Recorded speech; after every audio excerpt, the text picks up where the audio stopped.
Sinabi ng Israel na gusto na nitong makipagkasundo sa Lebanon. Pero ang tanong, bakit biglang inatake ng Israel ang Southern Lebanon at kumitil pa ng 2 tao? Ano ang dahilan bakit ito ginawa ng Israel? At paano magiging dahilan ang Lebanon at Israel sa pagkawasak ng agreement ng Amerika at ng Iran? Pag-usapan natin yan sa video ito. Pero bago ang lahat ay huwag kalimutang mag-subscribe. Samahan mo na rin ng like ang video ito at i-click ang notification bell. Napakalaking tulong yan para sa aming mga content creators.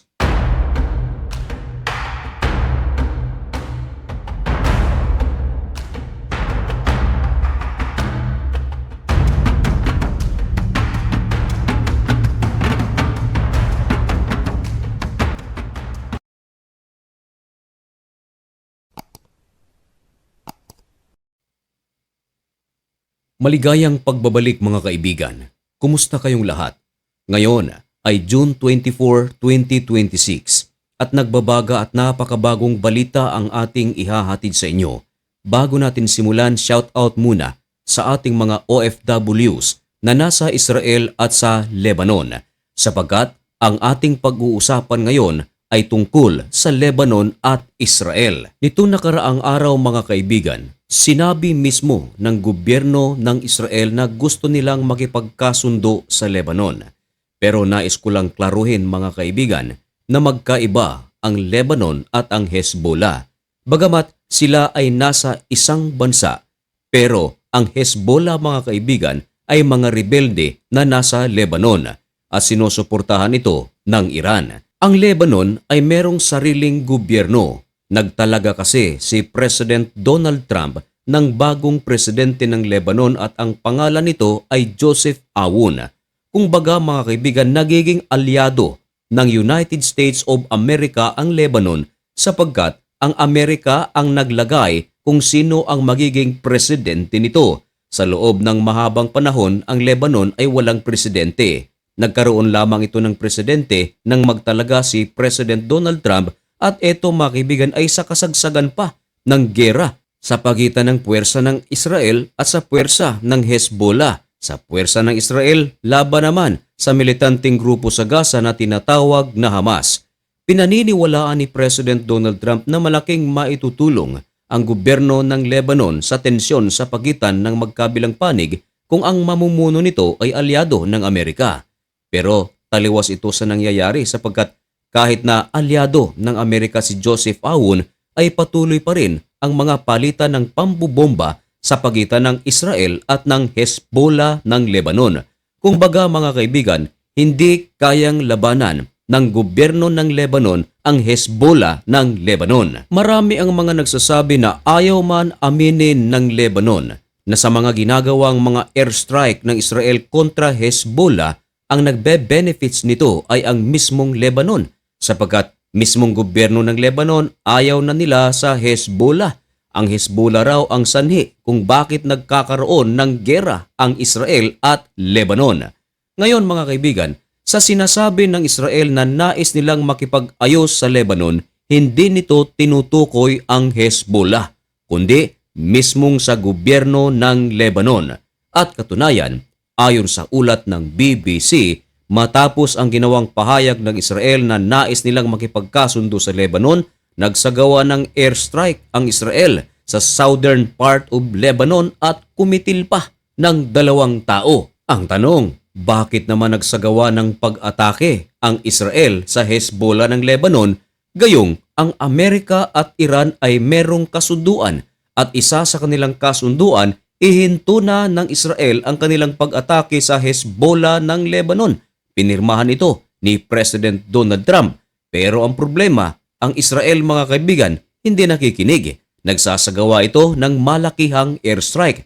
Pero ang tanong nga, bakit nagsagawa ng pag-atake ang Israel sa Hezbollah ng Lebanon? Ang paliwanag ng Israel mga kaibigan, napilitan silang atakihin ang grupo ng Hezbollah sapagkat sa lugar na tinatawag na Ali al-Tahir, merong mga miyembro ng Hezbollah na sumakay ng bulldozers at mga motorcycles at nagsasagawa ito ng threat hindi lang para sa mga Lebanese people kundi maging sa Israeli soldiers. Sa sapagkat hanggang ngayon mga kaibigan ay hindi pa 100% na winidraw ni Benjamin Netanyahu ang kanilang puwersa sa Lebanon. Dagdag pa ng Israel na pinasok na rin ng Hezbollah ang declared safe area ng Israel sa southern Lebanon. Kaya napilitan na ang Israel na atakihin ang nasabing Hezbollah group dahil threat na ito sa seguridad ng Israel. Ang pag-atake ng Israel sa Hezbollah ng Lebanon nitong nakaraang araw ay kauna-unahang pagkakataon buhat ng magkaroon ng pirmahan ang Amerika at Iran. Pero nagsalita agad mga kaibigan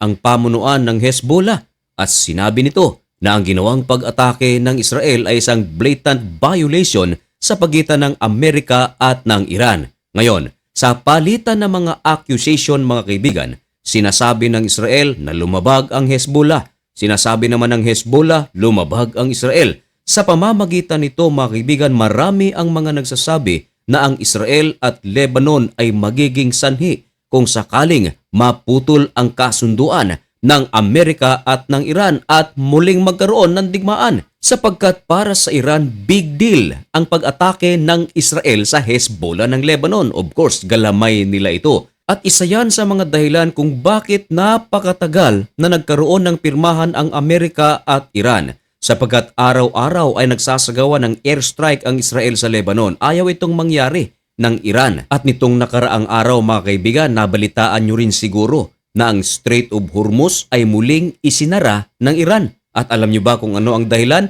Ito ay dahil sa ginawang pag-atake ng Israel sa Lebanon.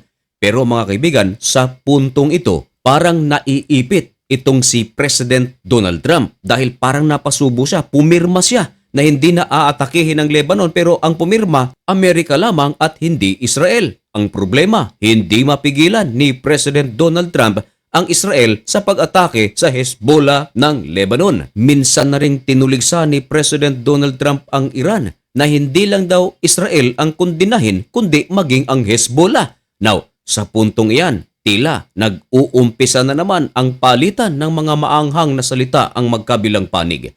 Marami ang mga nagsasabi na hindi lang dapat Iran, hindi lang din Amerika ang tumutok sa pangyayari sa pagitan ng Israel at ng Lebanon, kundi tumulong na rin ang buong mundo nang sa ganun ay hindi na talaga magkaroon pa ng bakbakan ang Israel at Lebanon. Now, balikan natin mga kaibigan ang pakay ng Israel kung bakit nais nilang makipagkasundo sa Lebanon. Ayon kay Benjamin Netanyahu, ang kanilang pakay talaga ay disarmahan ang Hezbollah. Kumbaga, magiging kasangga ng Israel ang gobyerno ng Lebanon para sa Hezbollah. Ang tanong mga kaibigan, posible kaya itong mangyari? Sa tingin ninyo, ano ang mangyayari? Ipaalam ang inyong mga opinyon at komento dyan sa comment section. Manatiling updated sa mga pangyayari sa loob at labas ng bansa. Dito lang sa Usapang Banal. Huwag kalimutang mag-follow o mag-subscribe. May God bless you and thank you so much for watching. Goodbye.